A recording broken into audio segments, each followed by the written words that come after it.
Did you know that the First World War was the last war to be fought entirely on horseback?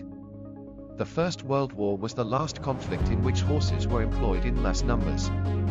Despite the advances in motorized vehicles, horses were still used by all the major European powers during the war.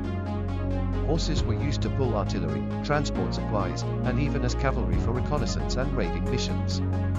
By World War II, horses had been supplanted by motorized vehicles, and horses were no longer used in large numbers.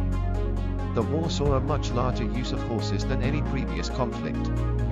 Up to 8 million horses were used in the conflict, while in the American Civil War there were only 1.5 million horses. Horses proved to be extremely useful in the early days of the conflict, when motorized vehicles were not yet commonplace. Horses were also used to help transport wounded soldiers, and to pull artillery and supply wagons.